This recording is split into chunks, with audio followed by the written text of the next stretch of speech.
Hey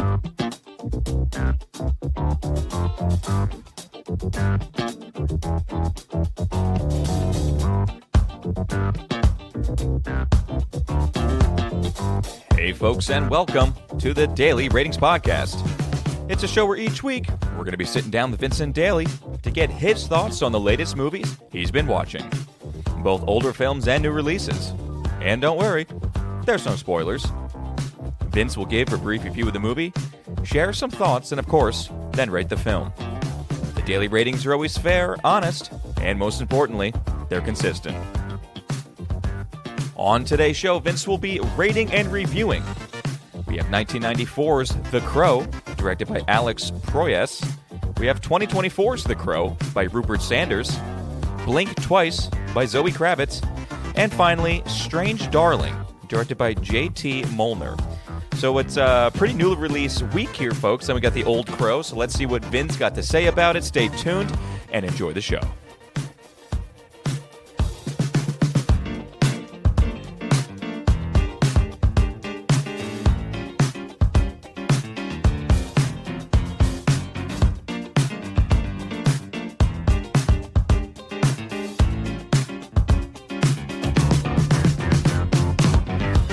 Vincent Daly, how we doing, buddy? Thomas, how's it going? It's going okay on this side of the table.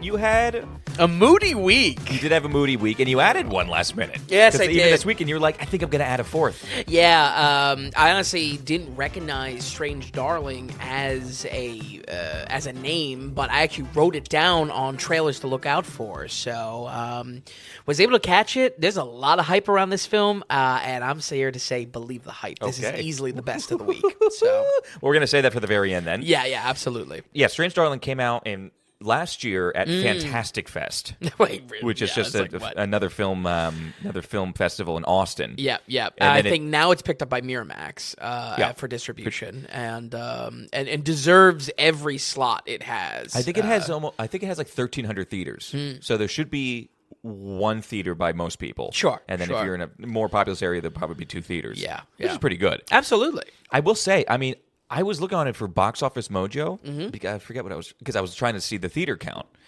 And it didn't even register on the box office. Yeah. Or Box Office Mojo. Then I'm like, what? But then I used a secondary site called The Numbers.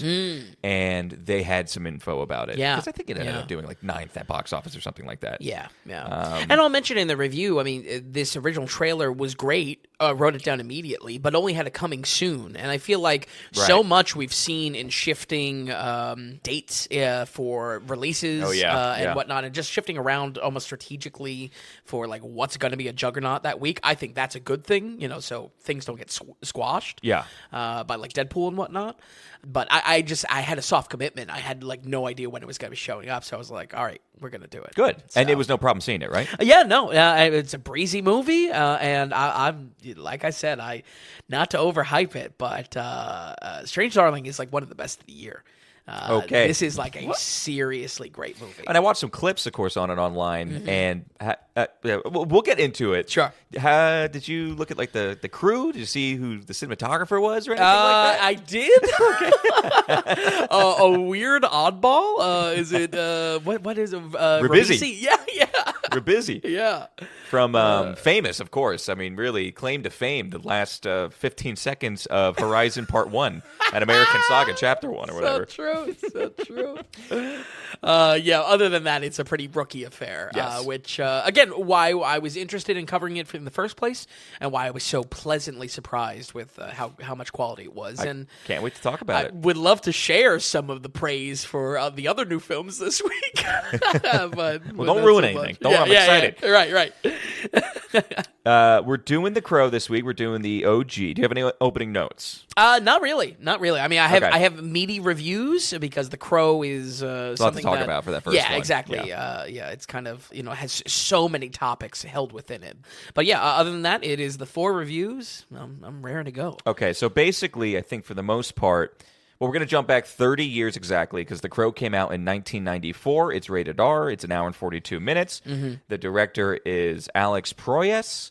And I don't think, no one thinks back, I think, much and says, Well, The Crow. I mean, The Crow was a great 90s film. I think it has a good cult following, but I don't think it's in the mindset of most people, like, let's go, we got to do this again on the 30th anniversary. So true. There's definitely like almost like Borderlands, like we covered a few weeks ago. It's like, why now is the question I hear from why people would be ever interested in the new Crow. So we'll get into it. So basically, take us back to 1994. It does have kind of a cool story. So set it up for us, and then let's get into it. Yeah, absolutely. Well, this is a complicated movie, and straight up probably could fit a whole episode with how much I have to say about it. It is a movie I personally love. I really love The Crow 1994. Only discovering it within the last 10 years or so. That was as a product of diving into our director's work, which I'll save some of my thoughts on that when eventually we cover, you guessed it, Dark City. Dark City's coming. I don't even know when it's coming. I don't even know. We have a very busy coming couple weeks. No one even knows about it. Everybody just Dark City. I don't know what is that. Huh? Yeah. No one's even hyped for Dark City. But like I said, I mean, it is complicated. It is a complicated nest of factors with this film, from a scrambled production, heartbreaking controversy, even more heartbreaking origins, placement as a proto comic book movie, Spig contender of the year. I mean, this is really so bad is good incarnate. This movie is fascinating, and folks, you should totally give it a watch if you haven't, especially if you have any passing interest in how comic book movies feel today, and how they came about, certainly in the liquid time of the 90s post-Batman 89. Mm-hmm. For many years, I put this film side by side with movies like Demolition Man, The Mask. By normal standards, really aren't great at all. Okay, gotcha. Okay, a Demolition Man with Stallone and Wesley Snipes. Yes, I thought the movie content itself you were comparing to. No. Definitely just the vibe they give off, in that they're not really great. They're not really good at all. But in themselves are extremely campy experiences, and lean into that camp, which is a road to hell that could really go bad, but sprinkled throughout them is more than a handful of so bad it's good elements that make an enjoyable watch. For The Crow, I always love the Joker energy that radiates off of Brandon Lee's performance. It's ridiculous 90s goth aesthetic and placement as a foundational, comic book movie and what comic book movies will become makes it legitimately worth still checking out today. And while the new film seems to want to distance itself from its comic book origins, this has a certain purity to it, where they just didn't know the rules yet. I think, folks, if you enjoy, the first Blade, if you enjoy the Sam Raimi Spider-Man trilogy, just because they feel so, in their own element, The Crow absolutely hits on that same level. Especially added to that in the wake of Tim Burton's Batman in 89. I mean, everyone was trying their go at the edgiest comic books they could get their hands on as far as IPs go, and The Crow is definitely very edgy. Like I said, this is 90s goth incarnate, and very enjoyable for that reason. Before we get into some of the fun of this does have a lot to it as far as the origins for the film, and it'll also cover some work for both of our new films this week. Mm-hmm. To quote the original author, James O'Barr, the Goth starter pack came with a pair of Doc Martens, an album of The Cure, and a copy of The Crow. And I've always loved that quote in kind of setting the tone for how kind of edgelord these movies are. These movies are not bashful in the slightest of their edgy and gothness. In the same breath of that, are so genuine and almost bulletproof in what style they're trying to achieve. Like many artists in the space, O'Barr only has really one main work that defines his career. He does do other work. He has a Western graphic novel that he goes into. That is The Crow, and that is because The Crow was much more than a simple comic book just for him to make or to flip a buck or anything. For O'Barr, The Crow was a way of dealing with the trauma of losing his first love to a drunk driver. Both sudden and tragic, the comic itself pulls from real-life moments with his fiancée, while also fueling its themes of survivor's guilt and living on in death through the powers of the crow. O'Barr has a tragic story to him, and I don't want to go too into the weeds on it because it's really only one part of it, but I feel like there is something special to the original Crow, and something that I've always been empathetic for, knowing that it's tied, and moments in the film, in the comic, are pulled from his real life experiences with his wife gone too soon. That same tragic shadow haunted this film jumping forward, as due to a critical failure in gun prop safety, lead star Brandon Lee was killed on the set of this film. A sudden death cut down way before his prime. It eerily follows in the path of his father, Bruce Lee, both leaving behind a long life and promise of a great career. Brandon Lee was 28, and while this case echoes the negligence similar to what we see in Alec Baldwin going through in present day, The Crow stands as an artifact, and once again, a haunting reflection of its creators. And that's where I feel like there's so much to this movie. Is this movie good? Not really. Right. It's definitely so bad it's good in its territory, but I feel like there is... it's the type of movie that its story kind of lives larger than the movie itself. It absolutely does. Yeah. And I think that it's almost timely that it's coming out, just with all the Alec Baldwin stuff in the news.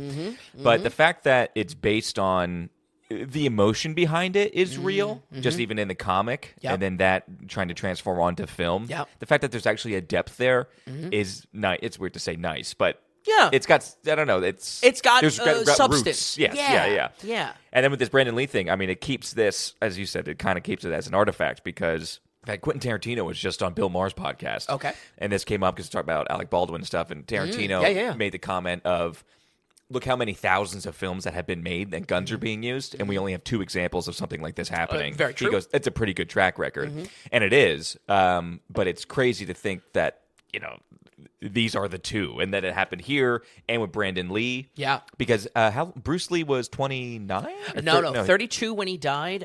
Brandon Lee was 28. Yeah. Now, Bruce Lee didn't die on set. But, a heart failure, but definitely in the theme of Gone Too Soon and walking in the footsteps of his father. I'll get to it in a second, but you watch this movie and just like, from even some fight moves and how action sequences are shot for him, he's really like the spitting image of his father. Yeah, it would have been incredible to see him go, what he would do for the next 2 decades. Yeah, when he's like physical peak. I think honestly, my hot take is that with with Brandon Lee in the landscape of 90s cinema, I think it's very possible we could have seen Brandon Lee replacing Keanu Reeves in The Matrix. Wow. I feel like we could have seen his kung fu abilities fit into a lot of Mission Impossible 2. Sure. Oh, that would be a dream. That would be a dream. If he was just the Crow in Mission Impossible 2 as well. But yeah, I feel like, not that it does anything to improve the movie. And believe me, this movie's got plenty of bad. Sure. But I feel like this is one where the production story is so fascinating and maybe even a little off-putting because of the shadow that hangs over it. But interesting to talk about for that reason. Definitely. And I think we should know, too, when he died, this was for filming. Almost all the filming was done. This was like end of shooting, basically, where they don't have to do body doubles much or anything like that, correct? Yeah, specifically, if I remember correctly, it's the flashback scenes that play out throughout the movie. So all of the makeup scenes, all of when he's the Crow, was already done. Right. So they really only had to kind of stitch together footage of what is the kind of the origin of the Crow in the movie itself, and that's flashback to already kind of sporadic and loose with his memory. Which is nice because you're really watching him. Like, if you're watching this for the first time, it's not just like, is that the real guy or is that the stand-in? Is that the real guy? It's pretty much all him. Absolutely. And Stanza's, Brandon Lee doesn't really have a super accomplished career by 94. Right, but of course. Without a doubt, like a mark on his career because he's such a personality on screen. Yeah. For The Crow, 1994, like I said, this is one of the first in a wave of proto-comic book movies, being one of the foundational works that nails the formula before it was ever a thing. before they knew the rules. And I feel like that's an important thing to say, like, if there's any skin in the game to watching this, I feel like for cinephiles or for comic book aficionados, this has an interesting placement to watch it and see, like, oh, wow, Ghost Rider rips it off for one. Any kind of revenge comic book story rips it off. So they really hit on something special here that will be done in definitely the 2000s and kind of slowly goes away as the MCU comes into its own. The story begins on Devil's Night, October 30th in Detroit. Also like a like a dilapidated Detroit. I mean, this is rough. It's Detroit. a good city for this film. Yeah, absolutely. Also, O'Barr comes from Detroit. He wrote The Crow in Detroit. The unofficial holiday is bringing out the worst in people, though. Specifically, a gang of anarchistic psychos take out their anger on a newlywed couple, Eric Draven and Shelley Webster. 1 year later, we see Eric emerge out of the ground, seeking revenge on those that took his life and took love away from him, followed by a silky black bird lending its dark mystical powers to him. The Crow's primary powers are being unkillable because he's already undead. But throughout the story, he discovers his place between life and death comes with an unclear purpose in why he walks among the living at all. He might not intend to make a better city, but hunting down his enemies will clean up the trash and show him that his humanity may not be gone just yet. Folks, there is plenty of bad about this film. Believe me, by a lot of standards, this is not great, and we'll get to those bad elements, but it's also got a lot to love. Top of the list is just how pure the movie's style is. It is so genuine in trying to be black eyeliner goth that much of the snark I would throw at it as being a bad movie just kind of bounces off this. I mean, seriously, the movie is... This is a movie where usual superhero rooftop brooding sessions are paired with the Crow playing electric guitar in the rain. Like playing a full electric guitar in the rain. Like, it knows what it is. Absolutely. Yeah. And that's where it's genuine. Like, I can call that out, but I think this movie just genuinely doesn't care if I call it out. Our main bad guy is played by Michael Wincott. It's like they stylized this man's hairline around every metal band singer in the 90s. He is like Pantera distilled down into one man. It's like they saw Dave Mustaine from Megadeth and they said, yeah, that's our guy. That's our villain. And I'm just so sorry. Who did this man's hairline? This man's hairline is so far back. And he's just so goth and so evil and over the top. I mean, it is unbelievable. His name is Top Dollar. Fuck yeah. Yeah, the names are pretty fantastic in this film. Yeah, it's great. The Crow's band is named Hangman's Joke. Fuck yeah. It's so good. The final shootout is in a church. Congratulations, you just discovered my kink. This is my favorite thing in any movie ever. You put your final shootout in a church. Guess what? I just like your movie now. That's just default. I'm sorry, I don't make up the rules. There's just so much to love in the camp of this and in how genuine it feels. We will definitely get into it in The New Crow, but The New Crow has to jump through hoops in just how much it has to try and try hard to be edgy and feel dark. And fails almost at every attempt it does this. Yes, it could be funny. Yes, it could be campy, and you can't really take it seriously. But in that, achieves such a genuine goth aesthetic that I don't know. There's something special to it. I think the fact that it's made in the 90s and it can be this raw. Yeah. Because also it's so new. Because again, comic book movies few and far between. Yes. So I think it just, even by like 89 with Batman, there's not much going on. There's not much. Yeah, you gotta have to get past. When 95. is the first Blade?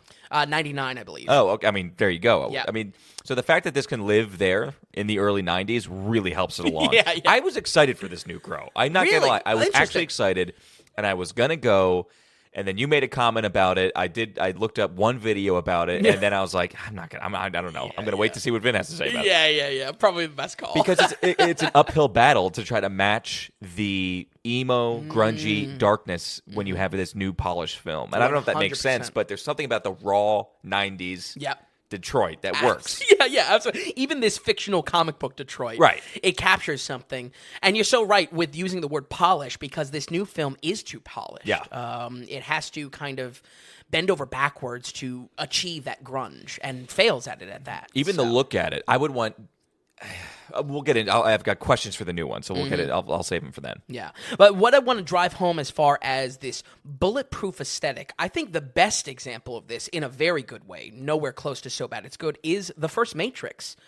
You have leather everywhere, sunglasses, people, dodging bullets and whatnot. You look at that movie, especially the early moments where it's like, he goes to the rave and he has the people coming and he's like selling software on like flash drives or whatever it is.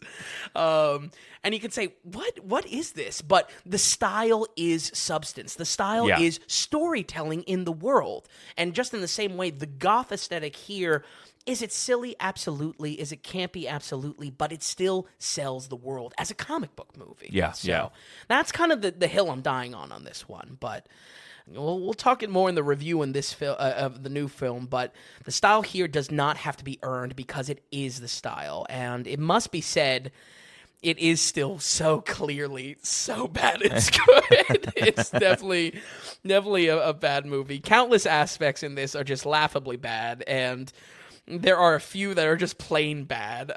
Mainly I point to the acting here, which has the cardinal sin of the daily ratings, bad kid acting. Supporting performances really aren't much better, with Ernie Hudson filling out our wannabe Lethal Weapon slot.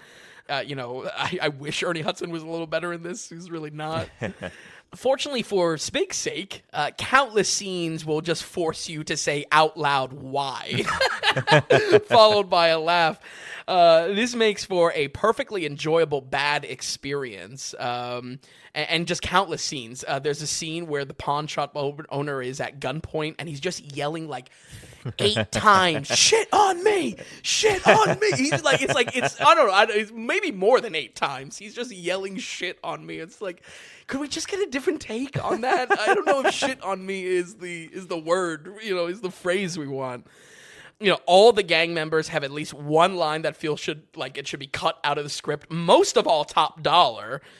Some of his takes are just horrible. Some of his takes feel clumsy in the way that our Blaxploitation special covered on, where it's just like, no, they went with this? They actually went with this? I already talked about the Crow himself playing electric guitar on the roof in the rain at night. It's a trio of things. But let me tell you, this dude brings his electric guitar at the worst times. Like, he is breaking and entering with a full guitar on him. And it's like, how is he not caught yet? Like, it's so bad. Man, I really do love this movie. It's just such a mess. It's such a mess. In effort to make a compliment sandwich out of this, I want to end on some of what I started with on this, because there's really not too much to talk about this other than kind of the outside factors of the movie. Right. I think this film does show how Brandon Lee was positioned to be a great movie star. And while, like I said, his earlier career, not really great, so many shots he looks like just like his father.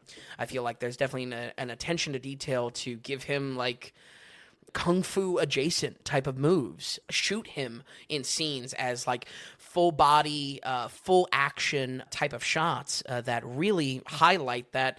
Again, I feel like in the 90s, they were looking for this type of slim, if anything, Keanu Reeves type aesthetic, and putting them in action projects. Like I said, I think the movie exists as an interesting reflection of its creators. Brandon Lee has a haunting portrayal in this, playing a dead guy come back to life, which honestly creates a weird layer over the film that I think it's perfectly acceptable to be a little off-put, knowing that this led to his real death. I would have no problem with someone saying, "Oh, actually, I don't like this movie for those reasons." I think that's perfectly acceptable because the fact that they went through with it towards the end or not, kind of draws a line or rides a line of a little tastelessness. For I don't that think reason. so. No? No, almost the entire project was done. Yeah. And so I think it would be tasteless if you film this entire thing. It's now his last film, and then you do nothing with it. Yeah. I'll tell you true. what's tasteless is the set of Rust going back to Alec Baldwin's film. Oh, right. Months after the incident, going back and still trying to finish it. Yeah, because that wasn't like close to being done, I don't Interesting. think. And a documentary to go along with it as well. About the controversy. Yeah, like following Alec Baldwin is wow. like the documentary is going to be about like how they finished the film, I believe. Oh, like the whole thing is that's weird. a little money hungry. It's like it's his last Brandon Lee's last project. He made it through the entire film. Don't just leave it on the floor at that point. Sure. Like make it. I think that's a fine line. Yeah. I just feel like the echoes, and as you're watching the movie as well. The themes of living on in death and survivor guilt and what the Crow stands for as a superhero. Yeah. Granted a not really like an A-lister superhero, but there's something there to the sadness conjured in the film. And again, the movie also reflects James O. Barr, exactly like the comic book. Moments showing the relationship in this, pulled from his own happy moments. That is the reason the whole thing was created for.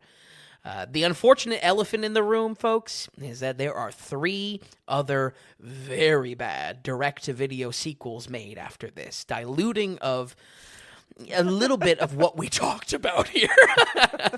But I wasn't going to put you all through a Crow 5-spot episode. No, nobody needs that. Yeah, nobody needs that. Certainly when I've never even That seen is tasteless. Yeah, that's a bit too much, and I've never even seen those other movies. So I guess write in if you're with me on The Crow, and then maybe need to defend these direct-to-video sequels. But folks, all of this mess makes for a fascinating watch. I think fascinating in its entertainment, fascinating in its production story, and fascinating in the haunting legacy that it leaves, and one that I'm confident is saying it's both so bad it's good and partially straight up good on its own. We're going to go ahead and give The Crow 1994 a 66 and a loving spig. Okay, 66 is so bad it's good. I like that. And you know what? I think, considering that 66 is actually not a bad score when it comes to daily ratings, I think you've defended it well. Good. When people look at it and wonder, what is he doing with this? Yeah. And also maybe the conflict of like, this is a good score, and why does it have the spig? Right, exactly.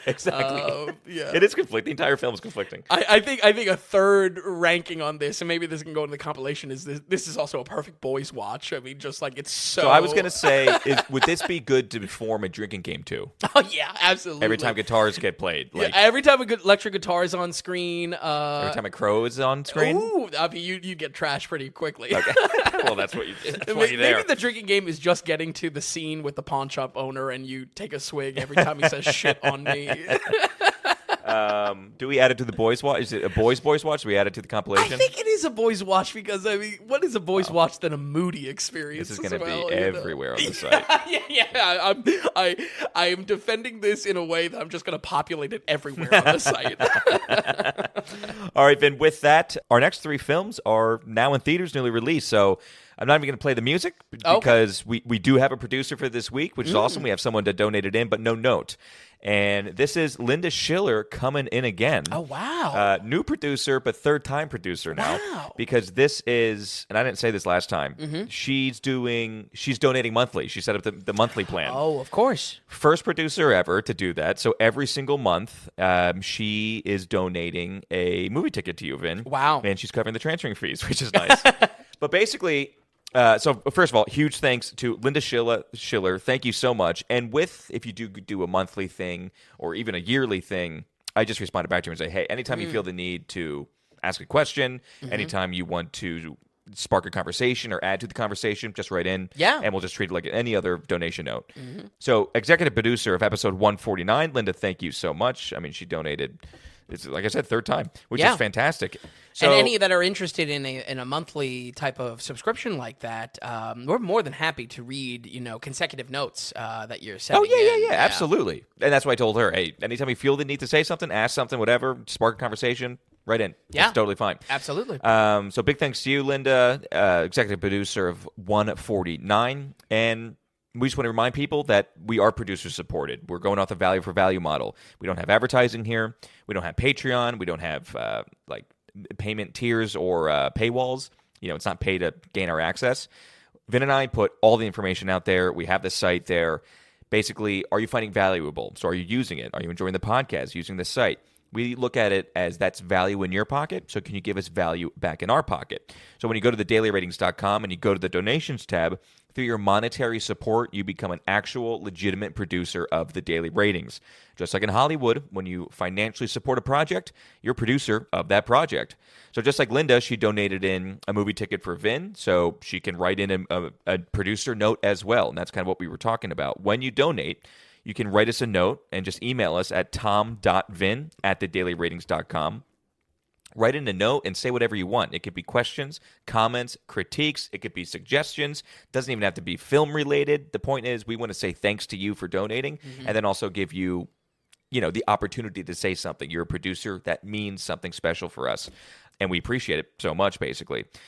So like I said, it's thedailyratings.com and go to the donations tab, whether you donate through PayPal, Venmo. If you're using podcasting 2.0 apps like Podverse, you can go ahead and directly send Satoshis our way, or you can just head to the site and our link is there, our QR code is there. You can send it to our GetAlby account.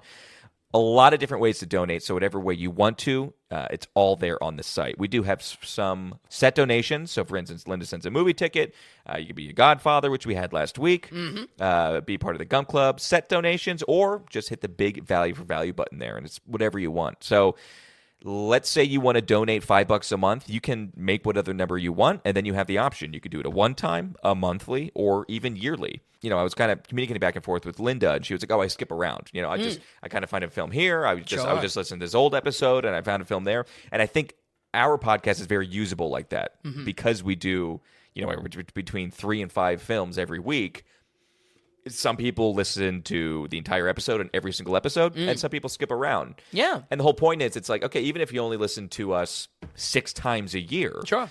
Did we save you a movie ticket, or did we persuade you to go see a movie and then really enjoy it? Sure. Did we enrich a movie watching experience? I mean, is that worth $5? Dodge a bullet? Right. Yeah. Is that worth $5? Send us $5. And if you Absolutely. send us $5 a year, I mean, that means a huge amount to us. And you can also say something back to us. Again, it's a through line to you when you donate. You can write in a producer note. So that's kind of how we do it. It's any amount that you want. It's however often you want. And we appreciate it so much. Also, when you do send in a note, I think some people don't like to give their names or anything like that. Sure, yeah. Like they would want to write in, but they don't want kind of just their name being on a podcast. Absolutely. Just say, hey, just keep me anonymous, and we will. Or just sign your note, sincerely anonymous. Yeah. And so we won't say your name, but you can still get your message out there. Like I said, dailyratings.com.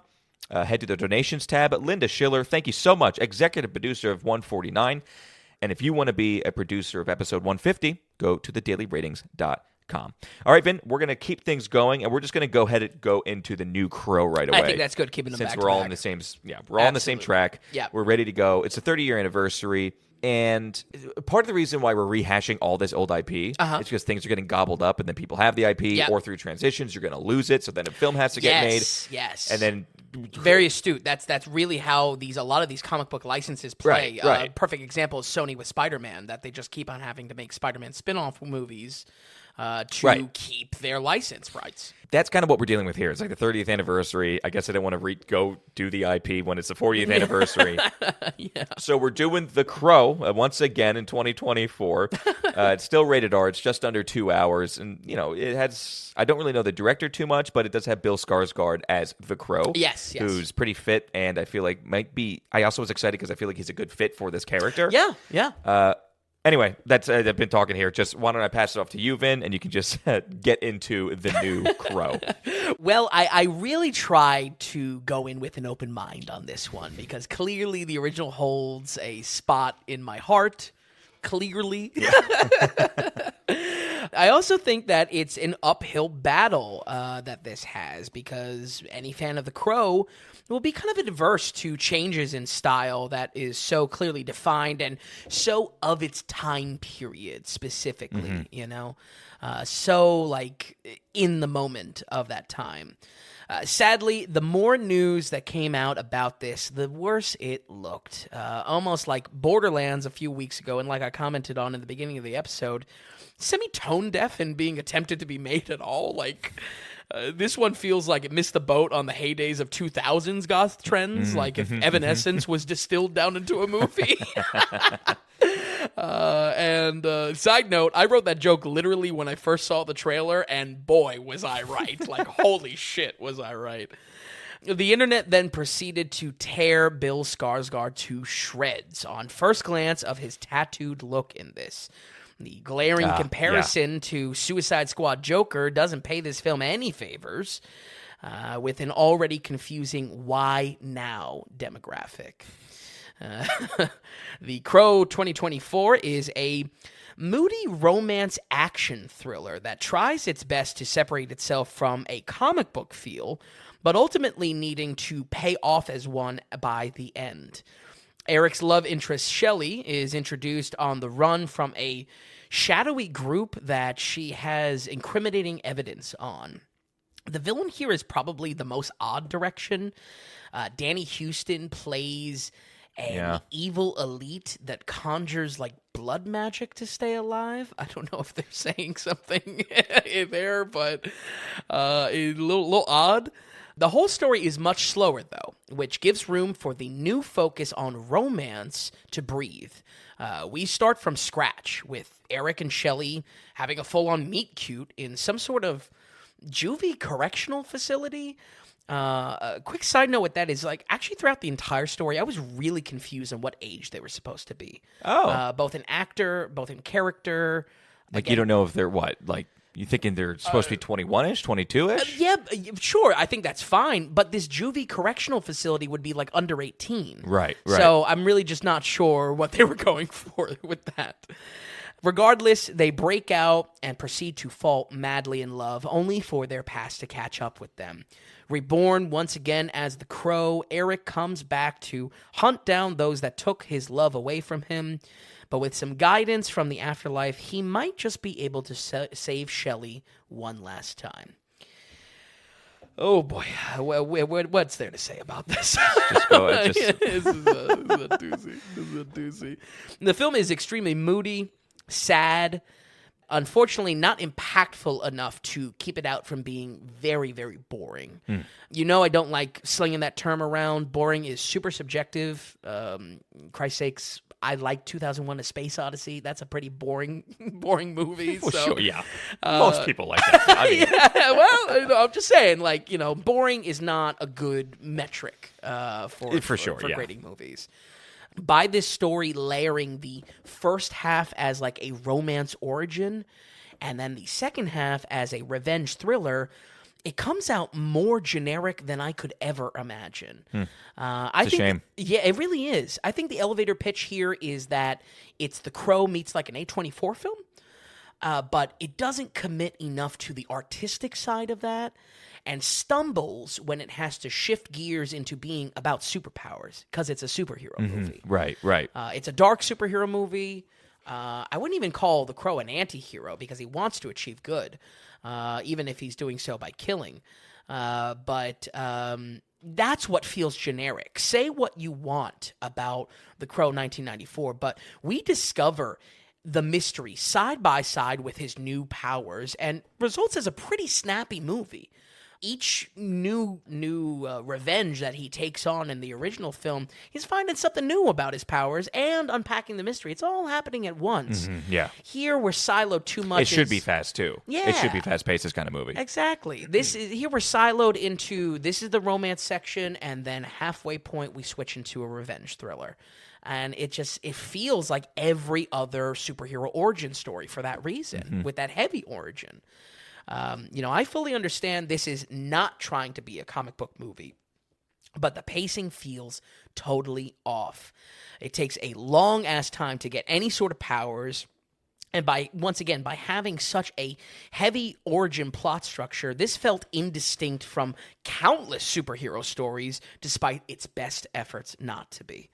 Stylistically, though, I had big issues with this. The writing, the romance, and most of all, the edginess feels way too tame.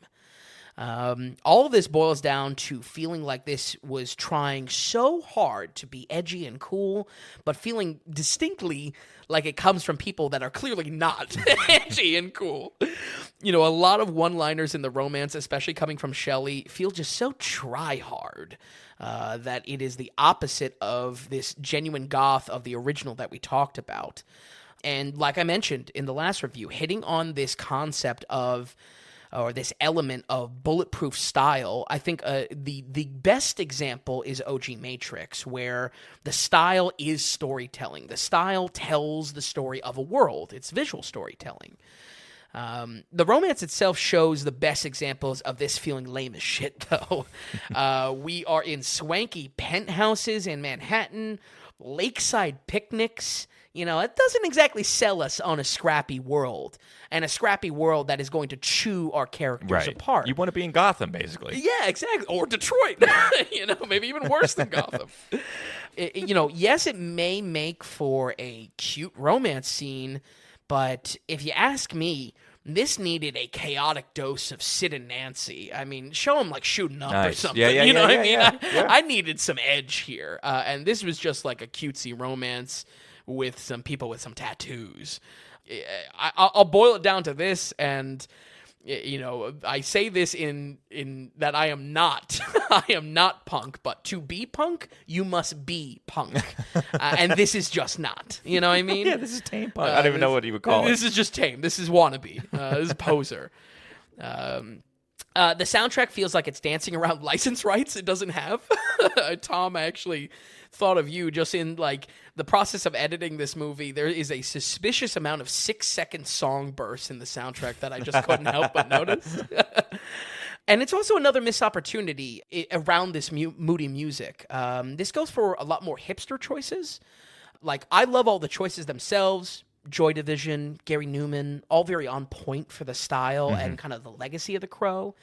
But I think once again it comes off like a poser, and regardless of this feeling, the music has such little impact on screen because it never is given a moment to breathe. I would have just loved for this to embrace modern moody music, maybe have the license rights to actually have it play more than 6 seconds, and do something with it. Instead, it feels once again like a poser. I think that might be a good word for this film. Yeah. Yeah, we should start bringing up that word up more, actually, for some of these. Yeah.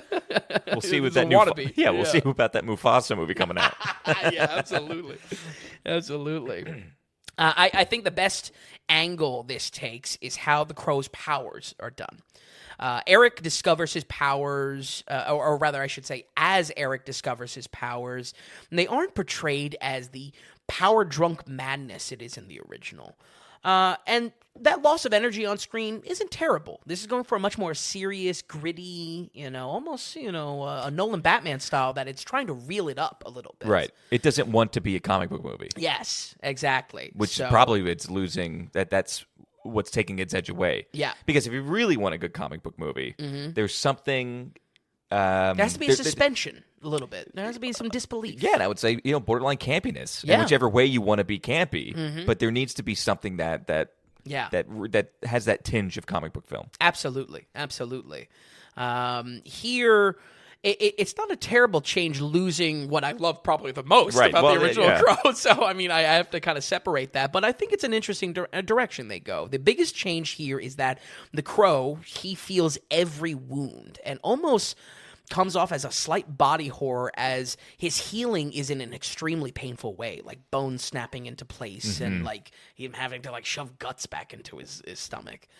I think overall the film tries to be realistic and gritty, which can totally work with the story. I think the story has the capacity to become gritty and dark, because it is dark at least. I just wish there was a switch up in how much time we get with the powers and him exploring those powers. It's just, once again, just like shoved in so clearly at the halfway point, and comes out a lot more, like impossibly generic because of this separation of like a hardcore origin and then, okay, now it's superhero time. Once again, in not wanting to be a comic book movie, eventually when the comic book elements come, the film hasn't built a good foundation for that. And piggybacking off of our conversation from the Alien prequels last week, I'm finding personally that I just don't like it when a story changes and the genre does not evolve with it. We're going to go ahead and give The Crow 2024, and get ready, a whopping 33. Ooh, 33%. Yeah, the old Thor Love and Thunder. Wow. We call it 33, the old Thor Love and Thunder. I mean, it's such a shame. 33 is a really bad movie. Yeah. You know, I mean, in fact, this year we have not been too bad. Yeah. Especially with the theatrical releases. Like, it's not like an Atlas or something like that, or Rebel Moon. Sure. And to be fair, I've dodged a couple bullets like Madam Web and whatnot. Very that true, could very be true. in Yeah, those yeah. lows. But it's just the fact that this is coming from a kind of relatively cool IP, and you could do something really cool with this. And, you know, this is right around there with, like, Venom. Yes. No, not Venom. Well, what is that? No, Morbius, I was going to say. Yeah, to be a dark comic book movie. for Almost. sure, for sure. Do you think this was hurt a couple points or a couple rating points for you because it was shot on film and maybe the coloring looks too and that's another reason why it was also used polished. Like, what if it was shot on film and naturally was a grittier looking film? I think that could potentially be the case. I find more and more, and we'll actually bring this up in our new release, Strange Darling, which is shot on 35. Yeah. And puts it in front of you. It starts with like an opening line about it. I don't know. I find more and more I'm not really attached at the hip to filming decisions like that. I'm certainly don't have a bone to pick with like digital, but the proof's in the pudding. This was a very muddy film. There are many moments that the water aesthetic of him like diving into the afterlife is like completely unreadable visibly. Like the visuals on screen is just like, what's going on? And I'm assuming it's on digital. I'm just looking at the stills and some of the it looks muddy. It looks dark. Yeah. Yeah. Well, digital doesn't necessarily mean muddy. It's just those are just the effects, the CG blended with the digital. Sure. And I'm sure they're trying to make things muddy to make things look better, really. Yeah. And hide stuff. I'm almost I can almost guarantee this was shot on digital. Just looking at it. Because you're saying muddy, was it aesthetically dark? What were the colors being used in the film? Did it feel, because you want to feel horror-ish, dark, you want to feel gross, you know? Sure. Like that original one. Well, I don't know if the original's gross, but I feel like this does Feels achieve dirty. that. The original Like Detroit is a thing, you know. Detroit is. Apologies to Detroit. We know you're coming back around. Really some shots fired here. Some shots. Oh, on I'm Detroit. sorry. Now I have to defend Glenn Powell. I have to defend Detroit. I feel like I'm tame. But yeah, no, it's wannabe in the worst way. Yeah. And I feel like as much as I wanted to root for Skarsgård, I also rooted for him in Boys Kills World. Yep. That really wasn't like amazing, but I kind of wanted to like it.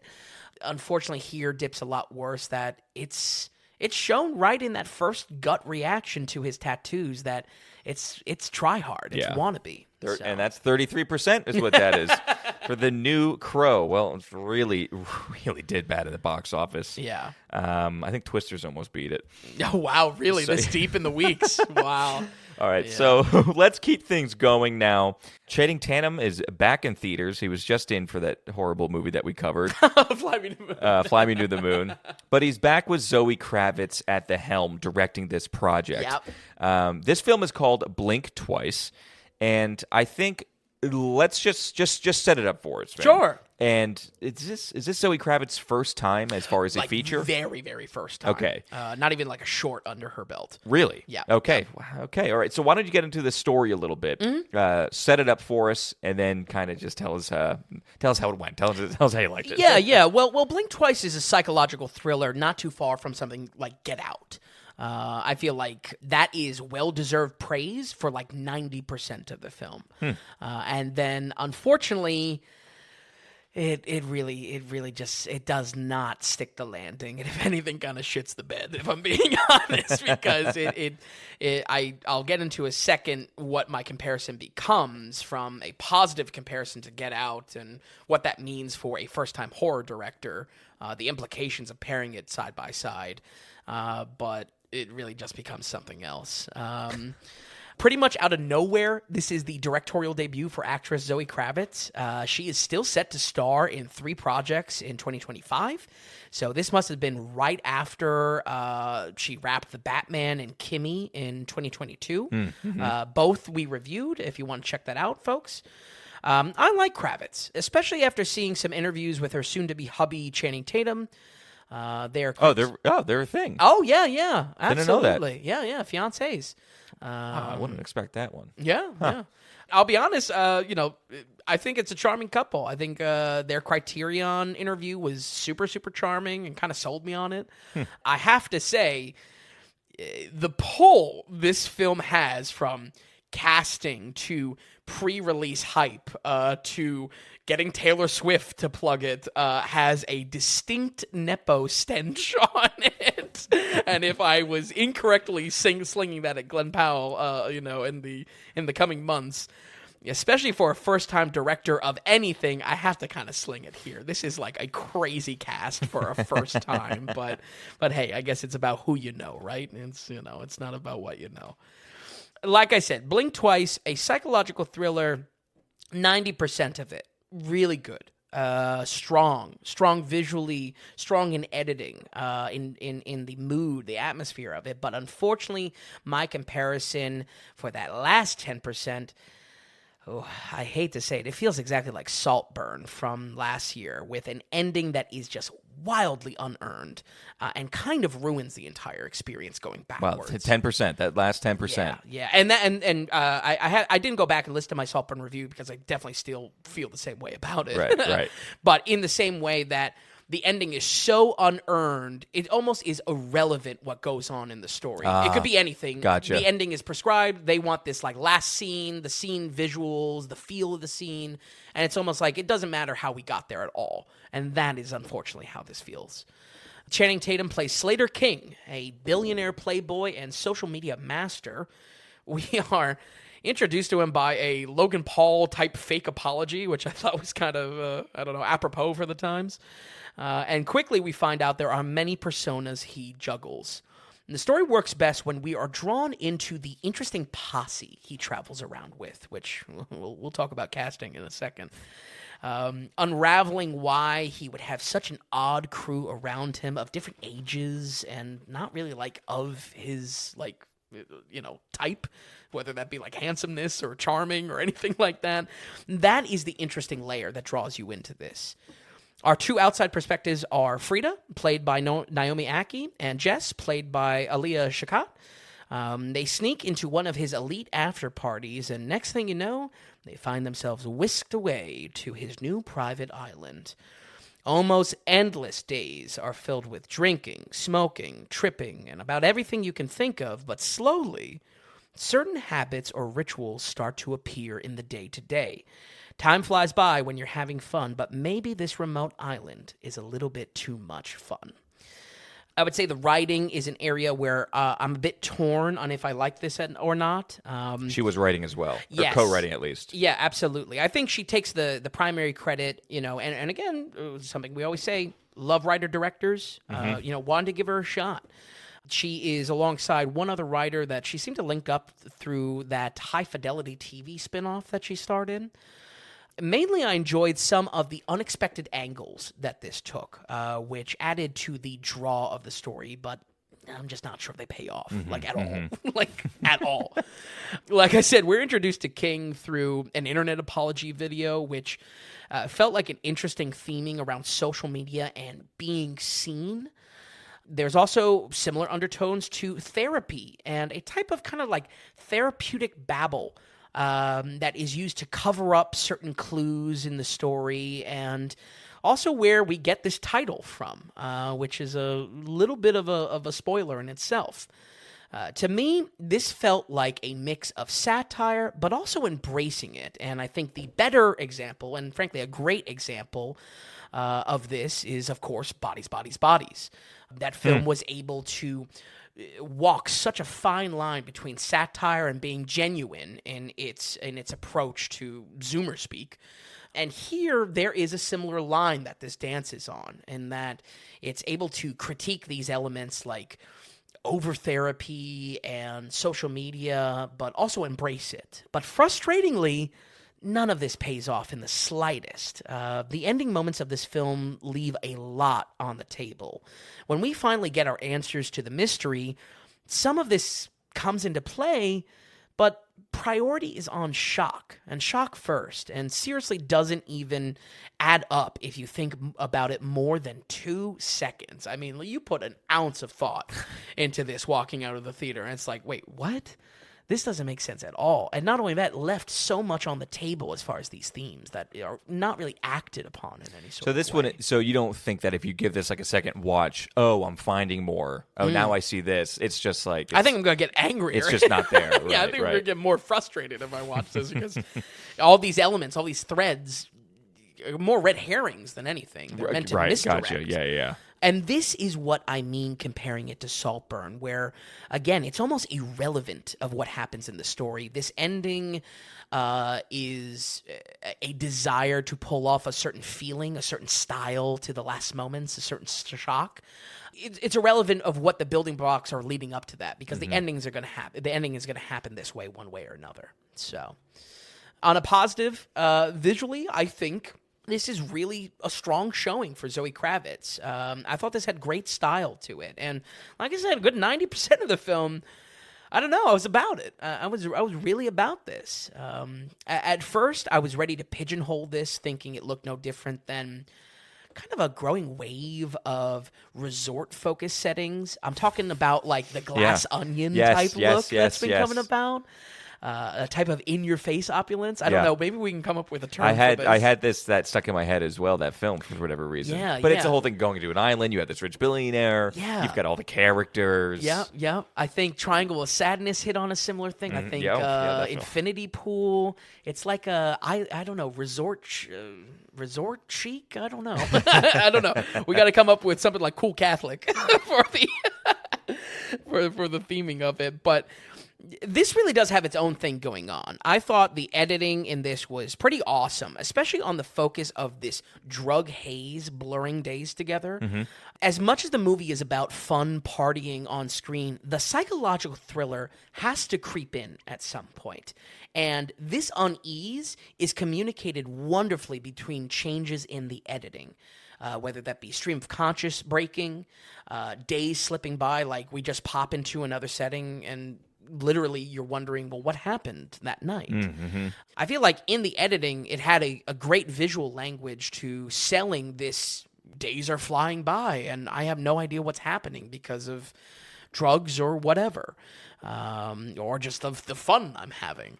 I feel like there was an excellent match in that style, and I really, I hope for the next endeavor that Zoe Kravitz goes into directing, maybe just taking a back seat from writing and focusing on this visual storytelling that she really locked in for this. Okay. Like I said, there are some really interesting and odd casting decisions here. It's not like this is pulling from A-list actors or anything, but there's just a lot of recognizable faces. I liked both our main actresses. The best friend is from Arrested Development and is always just supernaturally funny. Just like effortlessly funny. Channing is... he's Channing. I watched a little slice of Logan Lucky, or Lucky Logan or whatever over the weekend, and it's just like, I don't know, I thought he was such a good actor when I saw this. I was like, he's got chops. Yeah. Then we watched Fly Me to the Moon, and there's something else, and it's like, maybe he's just Channing Tatum in every film. And that's what I think is here. I was excited to see him almost given a... I don't know, like a James McAvoy type of opportunity to be really unhinged. In a good thriller way. But he's just his usual, like, soft B-boy type of, like, hey, you having a good time, baby? Like, it's just like, all right, I'm just watching Magic Mike again. Right. Magic Mike now has a private island. This is Magic Mike 5 or whatever. But seriously, folks, what the hell are these casting decisions? Christian Slater, Simon Rex, Haley Joel Osment, all super, super out of left field. And if anything... I dig it, by the way. You like it? I mean, it's just like, go ahead, throw him in. You know who else is in here? Right. Levon Hawke. Wait, who's Levon Hawke? Levon Hawke is our boy. I don't know. Ethan Hawke's son. Oh, real? Oh, I didn't even make that connection. Up and comer. Nepo baby. Yeah. But at this point, it's like, just throw them all in there. It really is. It's the kitchen sink. I think legitimately in the story, like they could definitely fit in a little bit more with Channing's aesthetic. Yeah. I feel like even when we get our twist, it's kind of like, and why was he hanging out with Christian Slater, like for a film like this, and if I hear Christian Slater's in it, I'm just like, does he play the weird gardener that's always trimming the hedges, kind of in the background? That's kind of how I see him being utilized. Interesting, yeah. I just feel like there legitimately could have been something like, I'm not trying to cut these guys, short or anything like that, but there could have been something that even matches the handsomeness of Channing Tatum. Why is when you think about like a posse, a rich posse, a crew. I don't know. I feel like everyone kind of makes the cut in a different way that these people don't. Gina Davis and Kyle MacLachlan as well. That's right. What the hell are they doing here? Microscopic, Tom. Microscopic roles. Which, more importantly, they don't even have time on screen to do anything, if there were characters. They were probably very close friends for some reason of the father of Mr. Kravitz. Yeah. It's unreal. Gina Davis, especially. I mean, I had flashbacks to The Long Kiss Goodnight, and when we did the Christmas action movie special. But her character is literally just dropping gift bags. That's it. She's not even given room to try to act. It's unreal. It all doesn't make much of a difference, though, folks, because this wants its twist ending, and it's gonna get its twist ending. This is where everything starts going downhill, honestly. I didn't hate the twist, whether it be themes left on the table or performances just kind of getting weaker as the film goes on. It just does not stick the landing at all, and I feel like at a certain point claws back at making me saying, wow, I don't know if it was worth it at all for where this wants to go. Worst of all, the closing moments focusing on the feeling of a scene, the style of a scene, without doing an ounce of work to earn it as the ending is where I come from with this feeling of, I feel like this was 90%, like really strong in a way, and then just 10%. Just not it, and kind of ruining the whole thing. With that said, we're going to go ahead and give Blink Twice a 58. Wow. Okay, 58%. It kind of makes total sense to me. I just yeah. This wasn't on my radar at all, and I just started seeing the trailers pop up. Yep.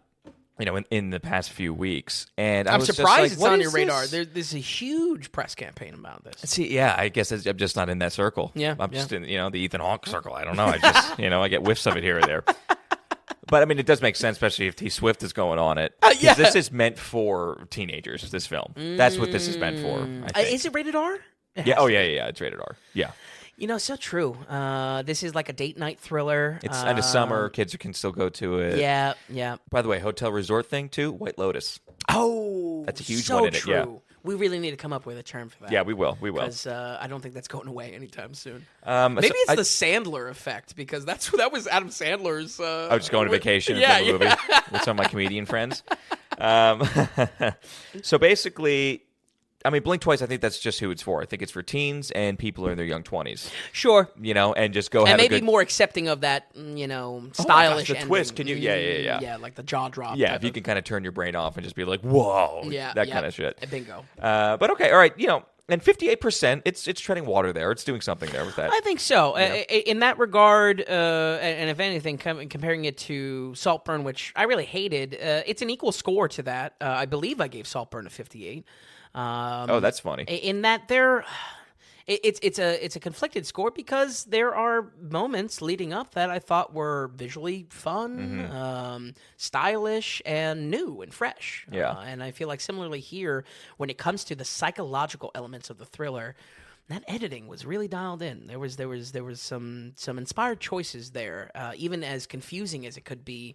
I really did enjoy how that unease was communicated to us by literally being kind of uneasy about, wait, what did I miss? Did I miss something? You know, and that's really the story. So. I mean, that's impressive that it was able to do something that raised your eyebrow, at least, I guess. Saltburn got a 59%, by the way. 59? Yeah, so it tick above. All right. Well, and got to drop Saltburn down also, lower. Also, Twisters did beat The Crow. Just want to make that clear. Just want to set the record straight on that one. So go Twisters. Even though we didn't like the film. Okay, let's finish up here. Like I said, this next film came out in 2023, technically at Fantastic Fest. It took quite a long time for it to actually hit theaters. And like I said, it does have a bit of it has a wide release, as in like 1,200 films, 1,100 theaters. That's a decent amount if you're interested in this film to still go and catch it. Yes. Vince said it's catching a lot of buzz. So it's called Strange Darling, low budget indie type film. What is this film, and why are you so hot on it? I'm definitely really hot on it. I just don't know how much I want to give, like, at all for spoiler reasons. Good. That's good. Good for you. It's one of those movies where not only will you benefit as going into this as blind as possible, but it really is the way to experience this for what the movie is actually about, which is kind of expectations, audience expectations. Let me start out hot on this because not only was Strange Darling one of the best films I've seen this year, it's probably going to get overlooked by the vast amount of audiences, whether they want to see it or not. This was an indie movie I wrote down, like I opened up the episode with, the moment I saw the trailer, but it only had a coming soon tied to it, so frankly, I almost missed it myself because of this kind of soft release schedule, and I understand why that's being done, but I feel like this one kind of got shot in the foot for not having a little bit more of a concrete schedule to it. I'm sure it was a loosey-goosey. I mean, we have some not crazy packed weeks coming in, and I think there's another Fantastic Fest around. I just think like this needed to get out, or something finally was able to get picked up by Miramax. Sure. We're going through a bit of a week. With this week and next week being the only big one is Reagan, which probably isn't going to do all that great. Yep. Who knows? But it took a while to hit theaters. Yeah, absolutely. And like, I saw a few movies, especially this summer. Didn't see a single trailer for this thing. Yeah. And it's a shame because I feel like the trailer is actually a pretty good hook without giving away too much about this. Oh, that's good. That's good. If folks, full honesty, if you find my summary a little bit lacking here and you're interested in the movie, which you should be, check out the trailer. I think this was absolutely worth it. By the first looks of that trailer, the story felt like a very Tarantino-like project, or maybe something close to a cult hit like Run, Lola, Run. From this brief glance at the film, you can sense the style it has to it right away, from the use of color and hyper-violent action, all exactly up my alley for what I want. But Tom, let me tell you, we have had a lot of great movies this year, and regardless of this being more of an indie production or not, this deserves to be side by side with them. This was a tight movie, this was a focused movie, and this was almost like flawless in its execution of what it's going for. This was an excellent watch. This is high praise here for you? Yeah. The struggle I have with reviewing this film is just that I really don't want to say too much at all. That's okay. That's all right. Even if I was to go into spoilers, I feel like the experience itself is what makes it so great. So let that kind of stand on its own, that I feel like in any case that you are spoiled on this, it is not a reason to stay away. And I'll come back for the very end of this review for where I feel like this hits a sweet spot. This is written and directed by J.T. Molnar, only the third film into his career, so very much a new voice. Like I said, it is a super tight hour and 37 minutes and does not waste your time in the slightest. Every moment in this film is fine-tuned to telling its story and communicating this experience that the audience, as you're watching this, kind of has a role to play, believe it or not. Most importantly, it was such a surprising experience for what unfolds in the story, you really need to check it out for yourself. I'm going to have to dance around spoilers quite a bit here, but at the same time, this gets a blanket recommendation to go check it out. And I would say even for the same, for you, Tom, this is one to absolutely have for like a before the end of the year type of list. This is definitely up there. Strange Darling is self-described as a thriller in 6 chapters, but I would also add dark comedy to the mix. Oftentimes when we see hyperviolence on screen in a very Tarantino way, it's usually followed up with a twisted comedic break to kind of break up the tension a little bit. But from the get-go, this chapter setup is intentionally told out of order, much like a Pulp Fiction or something like that. Folks, by far, this broken up story structure is the coolest part of this and plays heavily on our own expectations in a super creative way. Overall, we are following a guy and a girl hooking up after a night of drinking, but both are extremely hard to read in terms of their interest in spending the night together. Both of them start to reveal their sexual taboos and what they look to get out of the night when things twist wildly out of control that earns this being called a thriller. And I really mean that, a thriller, in a way that I have not seen in a film in a very long time. Like, this is an excellent thriller. Okay. And So for that reason of, like, what we expect to get from a thriller and how things play out. So and you would not put this in, like, horror film. No. This is straight just... Bloody... chasing. Yeah. But not necessarily like scary. I mean, scary in a way that a thriller is, in that it achieves a edge realistic of your seat. fear. Edge of your seat type. Yeah. A type of fear that you can put yourself in the shoes of the characters and experience it. Right. A true crime angle as well. Just truly something else. Something that I picked up in the film's presentation is that out of the 6 chapters, odd chapters seems to be from his perspective, and even chapters seem to be from hers. But once again, this is all given to us out of order intentionally. We start at chapter 3 and only jump around further from there. But I cannot understate how intentional this is for the story toying with us and toying with our own expectations of what plays in the screen. Each one of those chapter switches kind of is a flip of the whole script and recontextualizes everything you just saw and everything you're about to see in the unfolding story. For a week that I saw a lot of relationship acting from, B-boy Channing Tatum and moody Tumblr fan fictions of The Crow. This is by far the best and goes to show you do not need much when performances are laser-dinned. Willa Fitzgerald and Kyle Gallner are 2 leads, and despite being relative no-names, they absolutely killed it here. Really? Killed it. Yeah, they kind of are no names. Yeah. I would say she has a bigger name than him, I would say. Yeah, she and was she's in not that much House at of all. Usher show. I know that's connected to a good horror director. I forget his name right now. But yeah, really, really no names. I think as well, kind of where I feel like this is going to get brushed under the rug because people are going to see it and be like, oh, it's just an indie movie. I'll catch it on streaming. For sure. This is one to see. Wow. One to definitely see. On top of feeling like their characters are given so much room to shift around and toy with the audience, there is a hot and cold game that is played out between them for the entire runtime.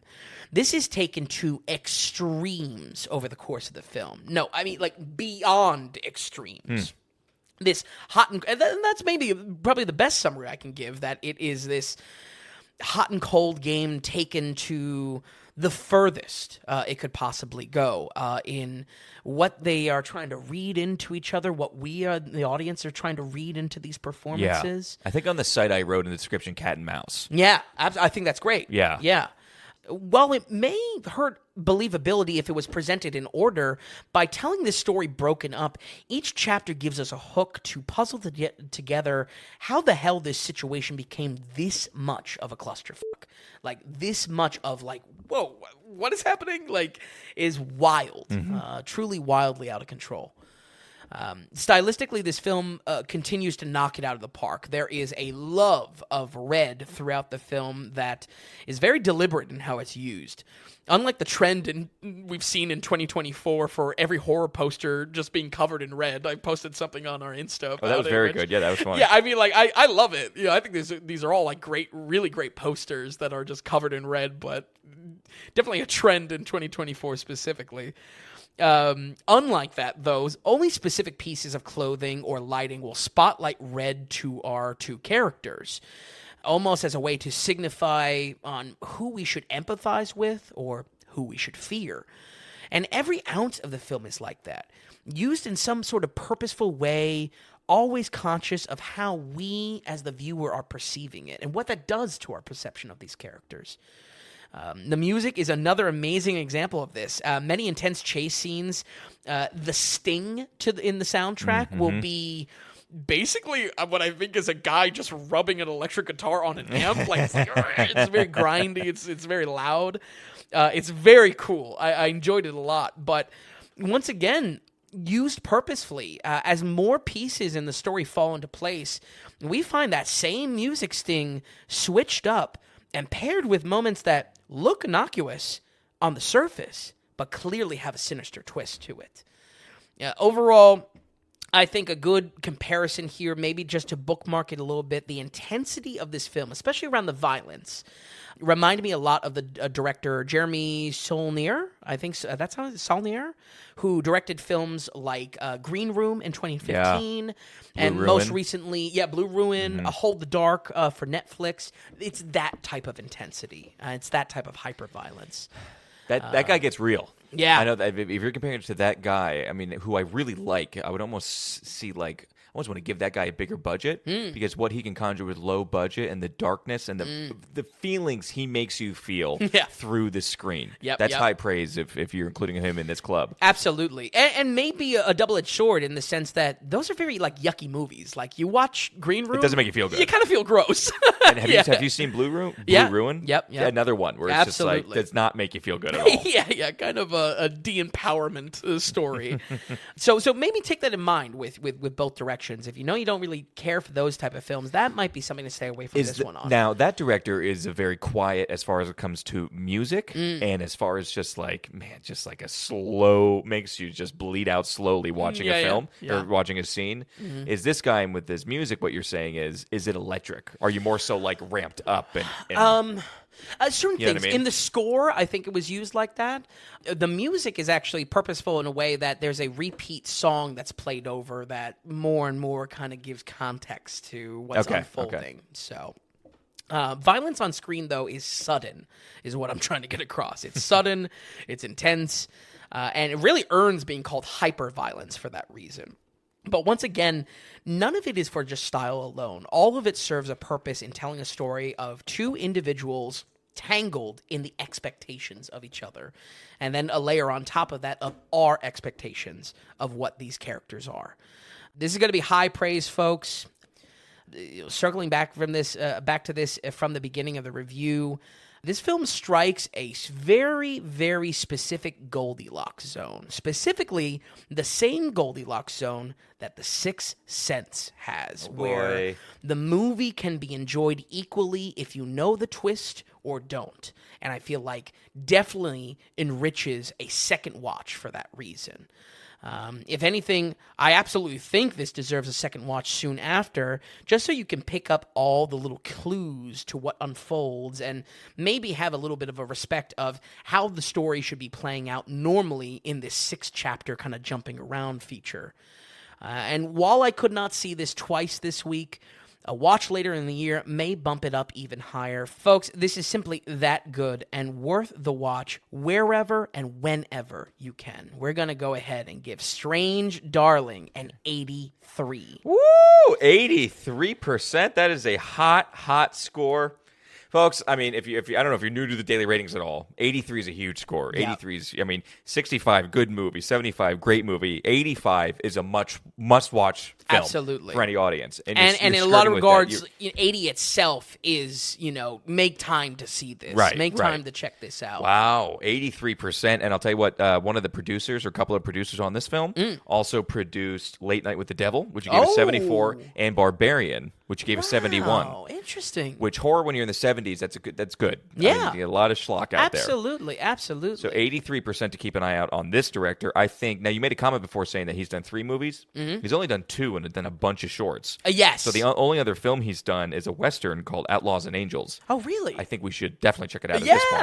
Yeah, absolutely. He did a Western set in the 1880s or something like that. Wow. Wow, this is one of the hottest new films of this year. This was such a surprise. By rating alone. Yeah. If anything, I really wanted to see it twice just to a little bit of test of what I'm praising here of like this Sixth Sense quality to it with the twist. But also, like, I wanted to watch this again. Like, I really just wanted to see it again. And it's so tight.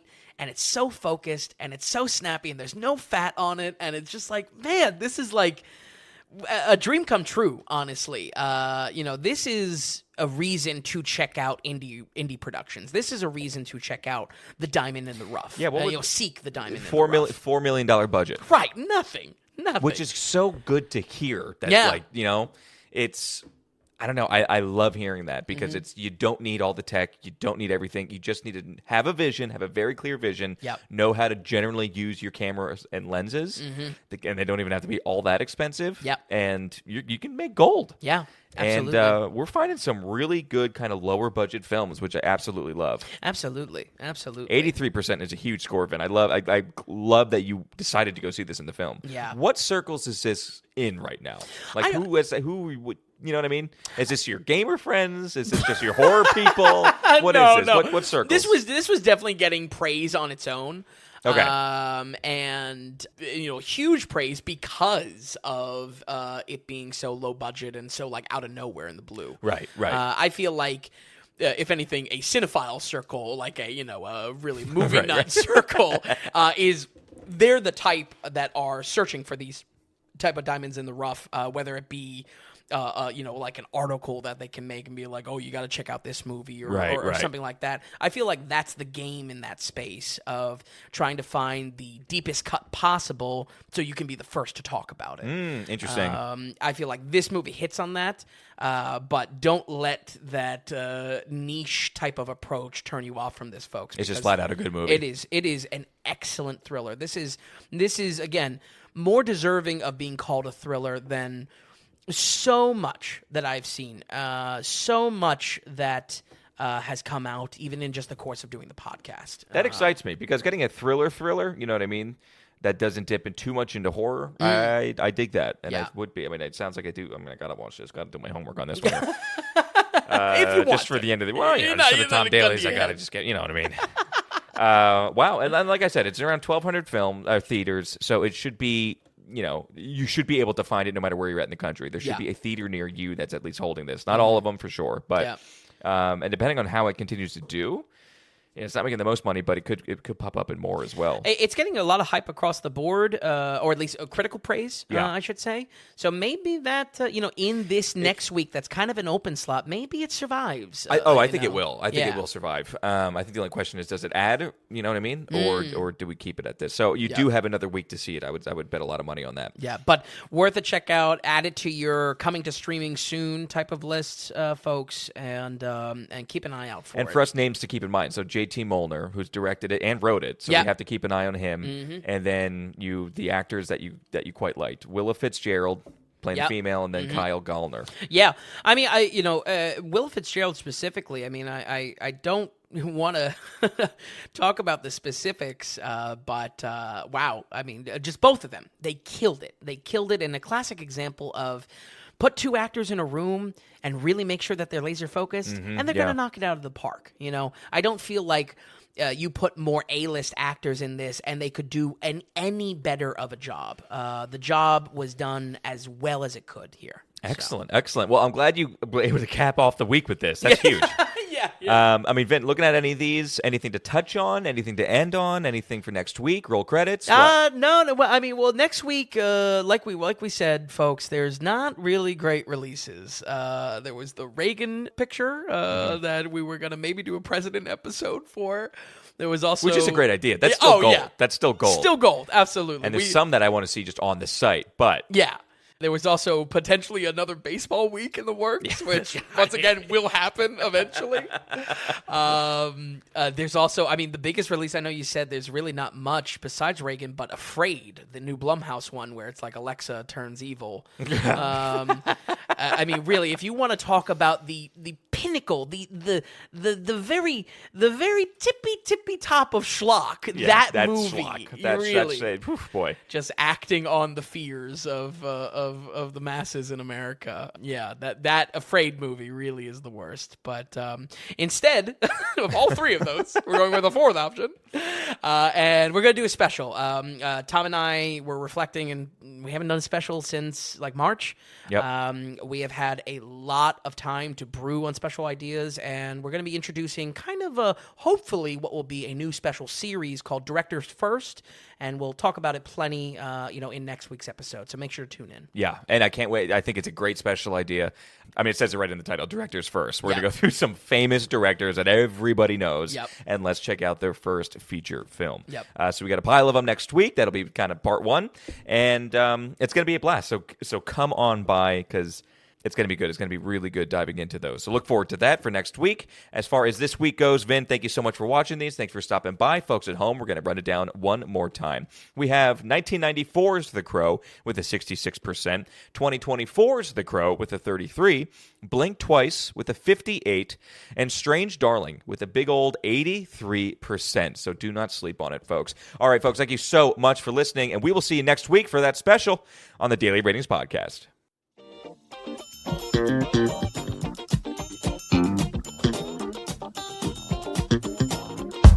And hey, if you enjoyed the podcast, if you would, give us a good rating or get the word out and tell a friend about us. And just a reminder that the Daily Ratings is completely producer supported. We want to stay away from advertising, and we don't want to have any paywalls or tier structures or subscriptions. It's all just value for value. So, are you finding value in any of the things that we're doing here at the Daily Ratings? Then become a producer and donate whatever amount of value that is. Just go to the donations tab on thedailyratings.com, and while you're there, be sure to check out the massive amount of films that Vince has rated. So thanks so much, everybody. We'll see you next time on the Daily Ratings Podcast.